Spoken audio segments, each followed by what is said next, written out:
Hey guys, so we've been kind of waiting to see what David's going to do, or what the outcome of what the dilemma that David's facing, or the dilemma that he put himself into, what it's going to, sit down,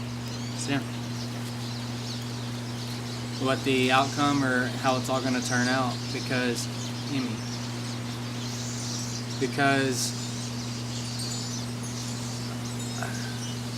I would have never expected, what David's going through for it to come down to what it's come down to. And it's pretty exciting and scary to figure out and to see, what's going to happen and how it's going to happen. So we're going to be in 1 Samuel 29, but I'll start with prayer, because I don't want to just start with prayer, because that's what we do, just start the channel with God. No. Pray before my lessons, because it calms me and it reassures me that God's here with me and that I'm not doing this on my own, that everything that I'm doing is for Him, and I want to proclaim His name above all else. And if you hear stuff in the background, that's my dad playing around with the chainsaw, so bear with me. Dear God, I thank you and I love you for everything that you've done for me. I thank you for giving me the life that I have and the family that I have. I pray that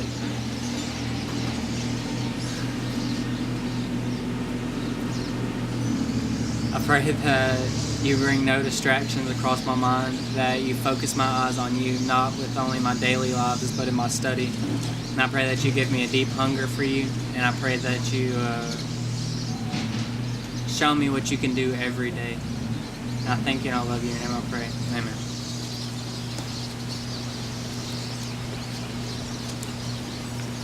Alright, so 1 Samuel 29.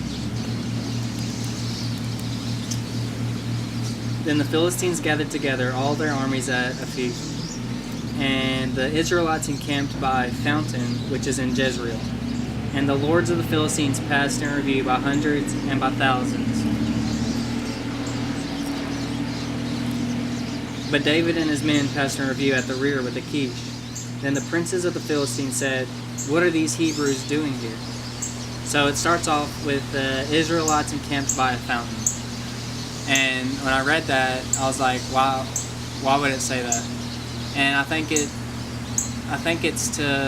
for the Israelites that are encamping by this fountain to kind of get life from God, or see God and see what God can do, and try to, because as a fountain, it says fountain. Sit down. As a fountain, it's like coming out of the ground. I don't know exactly what kind of fountain they had, but if I could imagine, there's just this nice little fountain, and there's water coming out of the ground, spilling out into this little pool. And that's when you see something like that, you're rejuvenated, you're kind of like given life. And so they're encamped by God, basically. That's their God right now. Not that that's their God as an idol, but that's where they're getting their God from, because they're definitely not getting it from Saul at any point at this time. And David and his men passed in review at the rear with Achish. So David's not on the front lines. David's not amongst all the Philistines. So there's two Philistines army at this point. There are two together, Achish and then there's princes and lords or whatever. And so David is at the rear, basically the king's head. He's protecting Achish. He's protecting him at the rear. So if all the Philistine army were to die, it would be David, his 600 men, and Achish and his men right there. That would be the last man standing, the most dominant ones there. So the princes of the Philistines, they said to Achish, alright? Princes of the Philistines said to Achish, what are these Hebrews doing here? Why are they here? And Achish said to his princes of the Philistines, "Is this not David, the servant of Saul, king of Israel, who has been with me these days, or these years? And to this day I have found him no fault in him, since he defected to me." Thumper. You alright? Don't don't cough on me. Please. Quit. Ah.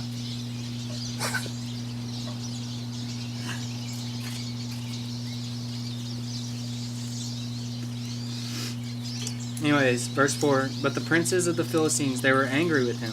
So the princes of the Philistines said to him, make this fellow return, that he may go back to the place which you have appointed for him. Do not let him go down with us to battle, lest in the battle he become our adversary. For what could he reconcile himself to his master, if not with the heads of these men? Is this not David, whom they sang to one another in dances, saying, Saul has slain his thousands, and David his 10,000s? Then Achish called to David and said to him, surely, as the Lord lives, you have been upright, and your going out and your coming in with me in the army is good in my sight. For to this day I have not found evil in you since the day your coming to me. Nevertheless, the Lord's do not favor you. Therefore, return now and go in peace, that you may not displease the lords of the Philistines. So a big thing that I got from this was when David defected and he went to the Philistines. Defected is leaving one's people and going to another. So when David did this, he still had good standing. He still had good eyes from the king, Achish. And as a Christian, or as a follower of God, the one and true only God, no matter where you are, you should be pushing only good and only pushing God's name and upholding the standards that God has set before us. And here we can see that that's very well what David's doing. Yes, he's with these terrible people. I don't really want to say terrible, but terrible people. But he still has favor in the king's eyes because he's been honest, well, to Achish's degree. And he's, been there for the king and done what he's supposed to do and done good for the people, done good for his people. So he's still a good man, but he's not following God. And he's not doing what God wants for him. And David's in a sticky situation here. He's about to go fight Israel, God's people. And when he does this, when he goes to do it, that's going to be a mass defying to God. Like, I'm not doing this religion anymore. I'm not doing this anymore. I'm going to be in the land of the people who go after their own greed or go after their own need that they want. And he's digging himself a hole. It doesn't say anywhere that David is asking for God's assistance or David's asking for God to deliver him from the decisions or from the place he's in. But God acts on it either way. God puts it in these princes' hearts.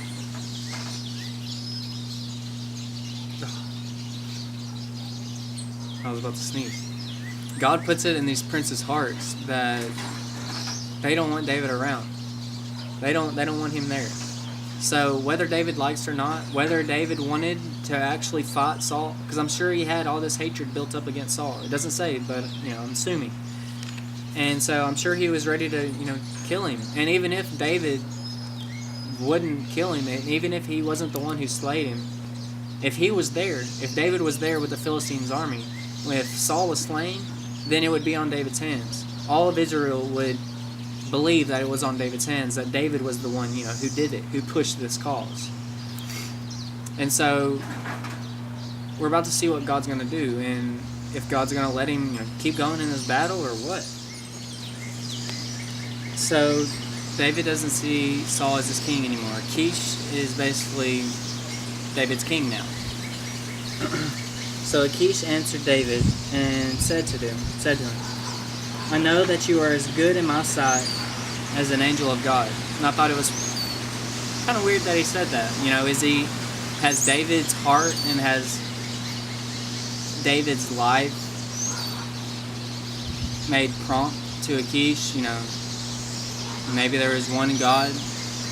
Maybe what Saul and your people and the Israelites is true.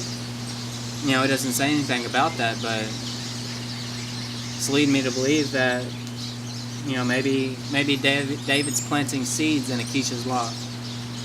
So, nevertheless, the princes of the Philistines have said, He shall not go up with us to the battle. Now therefore, rise early in the morning with your master servants who have come with you. And as soon as you are up early in the morning and have light, depart. So David and his men rose early to depart in the morning, to return to the land of the Philistines. And the Philistines went up to Jezreel. So Achish said, leave early in the morning. He didn't want them to linger around. He didn't want them to hang about while they're about to do this battle. Either reasons of jealousy, or that David's men would leave David and attack the Philistines. So he wanted them to get out of the place soon. He wanted to leave as soon as possible. And it says, rise early in the morning, Achish says, rise early in the morning with your master's servants. So Achish is basically saying, I trust you, David, but all these people that are with you, I don't necessarily trust them. They're your master's servants, Saul's servants. So they're protecting themselves, because if the Philistines were to go into battle, and if they were to go do this war with the Israelites, say you got the front head going on, and then they're clashing with the Israelites here, well, David and his men, or just if David's men, if the battle were to occur, David's men could start a battle here in the back, and then they could sandwich them out, split the armies off, and then battle strategy, take them out. Could be one big ploy. And they didn't want anything like that to happen. So we see this dilemma that David was about to be into, and then God delivered him out of it, whether he liked it or not. So David is, whether he's going to open his eyes up and see this, it's up to him.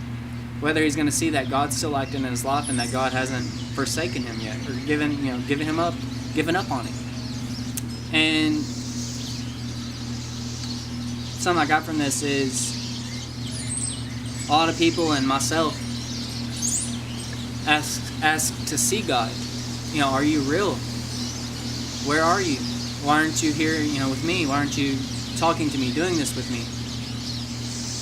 And I had to ask myself, am I looking? Am I looking for God? Am I looking for some vast, a lightning strike to come down? Or am I looking for someone, he moved into my life, out of my life, or something just someone said to me, one sentence? Am I looking for that?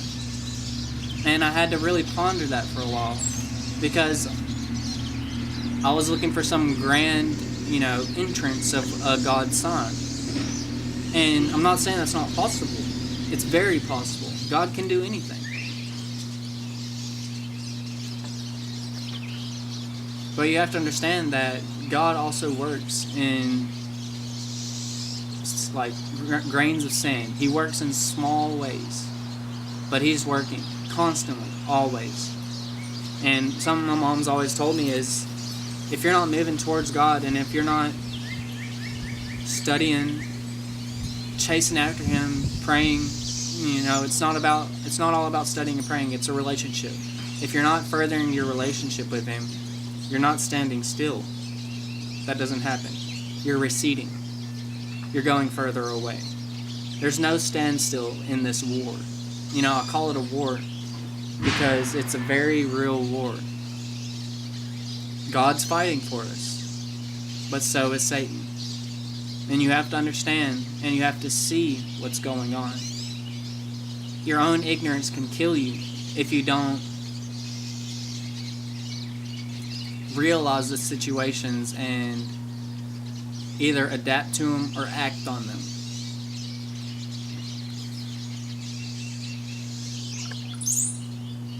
So you can say, for a snake, for example, like a deadly snake, a venomous one, you can cut its head off and it's dead. But if you leave the head around, it can still inject you with venom and you can still be hurt by it. Now, the only way to get rid of that is to bury the head, burn it, get rid of it, do away with it. You can't keep it around. And that translates straight over. You can't just bury your sin. You gotta get rid of it. You gotta, ask God, take this away from me. Take it out of my life. I don't want that anymore. Don't leave it around. Don't leave it sitting on your back porch.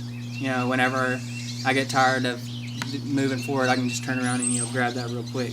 Don't do that, because that's not right. That's not searching for God full-heartedly. Do I want to give him a piece of me? Do I want to give him my pinky finger, or do I want to give him both my hands? Do I want to say, here, take me and do with me what you please. Move me. And it won't happen until you decide that that's what you want. It won't happen until you get up and do something. Move for God so that he can move for you. Learn to see, learn to look, and learn to recognize when God is moving. Thank y'all.